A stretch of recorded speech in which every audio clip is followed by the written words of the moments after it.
ये सवेरे उठने के बाद में एक ही जगह पर खड़ा होकर के और एक ही जगह पर दौड़िए, रनिंग करिए। एक ही जगह शहद का प्रयोग करना चाहिए। शहद जो होता है ये एंटीऑक्सीडेंट और एंटीबैक्टीरियल क्वालिटीज में होता है, जो बैक्टीरिया को मारता है और हमारी इम्यून सिस्टम को स्ट्रॉन्ग। हेलो माय डियर्स, मैं आशा करता हूं कि आप स्वस्थ होंगे, मस्त होंगे, व्यस्त होंगे। तो आज मैं बताने वाला हूं आपको ठंड लगने पर हमें क्या करना चाहिए।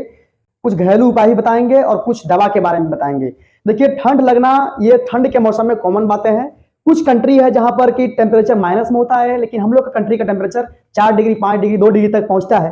तो ठंड में क्या होता है, हमारा बॉडी का हर एक फंक्शन स्टॉप, रुक जाती है या स्लो हो जाती है। ठंड में हमारा जैसे बीपी फॉल हो जाना, हार्ट रेट डाउन हो जाना, रेस्पिरेटरी रेट का बढ़ जाना और बॉडी का ऑर्गन्स कॉन्ट्रैक्ट होना, ब्लड सर्कुलेशन प्रॉपर तरीके से नहीं हो पाना, ये सारी जो कंडीशन है वो ठंड लगने के बाद होता है। तो ठंड लगने के बाद में हमें कुछ उपाय करने चाहिए, जिसके बाद पेशेंट का बॉडी नॉर्मल हो जाता है। अब समझते हैं ठंड क्या है। हम लोग का बॉडी का टेम्परेचर आप जानते हैं कि 37 डिग्री सेल्सियस है होता है। अगर उससे 1 डिग्री कम हो जाए तो हमें ठंड फील होता है और 1 डिग्री बढ़ जाए तो हमें गर्मी लगता है। लेकिन इन्वायरमेंट टेम्परेचर जो होता है वो मैटर करती है। जैसे कि 4 डिग्री, 5 डिग्री टेम्परेचर है तो इसको मेंटेन हमारा शरीर करता है। अब रही बात कि 4 डिग्री टेम्परेचर आया और बॉडी टेम्परेचर 37 डिग्री है, तो इस दोनों के बीच में कपड़े उस टेम्परेचर को मेंटेन करता है। इन्वायरमेंट टेम्परेचर अलग होता है, बॉडी टेम्परेचर अलग होता है। तो इस दोनों टेम्परेचर को मेंटेन करने के लिए कपड़ा प्ले करते हैं। इसलिए ठंड के समय में हमें ऊनी कपड़े पहनना चाहिए, गर्मी वाले कपड़े पहनने चाहिए जो कि गर्म करे। जैकेट्स हो गया, स्वेटर हो गया, कान में टोपी वगैरह, मफलर जरूर पहनना चाहिए और पूरा पैर में आपका कम से कम थर्मोकोट्स होना चाहिए और शूज पैर में होना चाहिए, जिससे कि आपका बॉडी का जो हीट होता है, टेम्परेचर होता है, वो मेंटेन हो जाता है। अब रही बात की ठंड लगने के बाद हमें क्या करना चाहिए। देखिए, पहले घरेलू उपाय समझेंगे हम।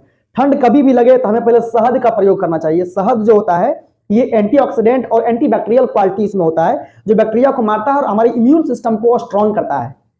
तो ठंड के समय में थोड़े सुबह के समय में गर्म पानी, गुनगुना पानी में शहद डाल दीजिए 1 चम्मच और उसको मिला करके पी जाइए। ये आपका बॉडी में इम्यूनिटी को बूस्टअप करता है और ठंड कम लगता है।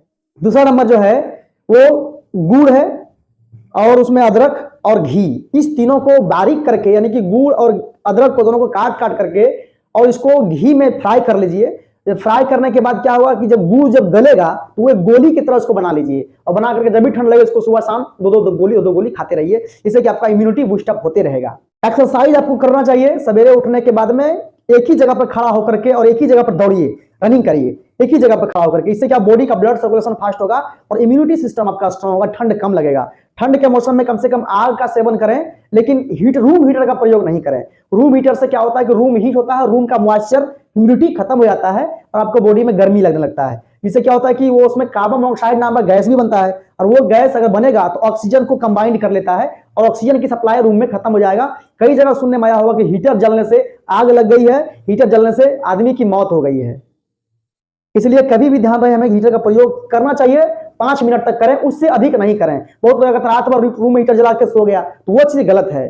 5 मिनट तक प्रयोग कर सकते हैं, जिसके बॉडी आपका नॉर्मल हीट में आ जाए, फिर उसको ऑफ कर दीजिए। तो हीटर का भी प्रयोग कर सकते हैं आप। और उसके अलावा आपका एक्सरसाइज बहुत मैटर करती है। ये आपका कुछ घरेलू तरीके हो गए ठंड से बचने के लिए। अब रही बात कुछ दवा के बारे में, तो जब कभी ठंडा लगे तो इसके लिए प्रॉपर कोई दवा बना नहीं है, लेकिन ठंड लगने से क्या होगा, गला में खराश बन सकता है, बॉडी में फीवर आ सकती है, बॉडी का फंक्शन जो स्टॉप हो सकता है और बॉडी में कहीं पर इन्फ्लामेशन हो सकता है। तो इसको कंट्रोल करने के लिए हमें पैरासीटामोल को, डेक्सोना को हमें प्रयोग करना चाहिए। डेक्सोना देने से बॉडी का फंक्शन जो होगा फिर से फास्ट हो जाएगा। तो और भी कुछ दवाएं हैं जैसे डाइक्लोफेनेक सोडियम और पैरासीटामोल दोनों मिलाकर खाइए, इससे बॉडी में दर्द और फीवर जो होगा कम हो जाएगा। कुछ मल्टीविटामिन का प्रयोग करना चाहिए। मल्टीविटामिन से बॉडी में जो भी इम्यूनिटी आपका स्ट्रॉन्ग वीक हो चुका है उसको स्ट्रॉन्ग करने में हेल्प करेगा। जैसे A to Z गोल्ड हो गया, A to Z एनएस हो गया, जिंको बीट हो गया, सारे क्या मल्टीविटामिन हैं। इसके अलावा आपको विटामिन सी का सोर्स लेना चाहिए, इससे कि आंवला विटामिन सी का सोर्स होता है। तो प्रकृति हमारे लिए ठंड के मौसम में ही आंवला को भी देती है। जो आंवला क्या होता है कि आंवला हम लोग का विटामिन सी का बहुत बड़ी सोर्स है। या विटामिन सी का आप टैबलेट फॉर्म में लिमसी वगैरह भी ले सकते हैं आप।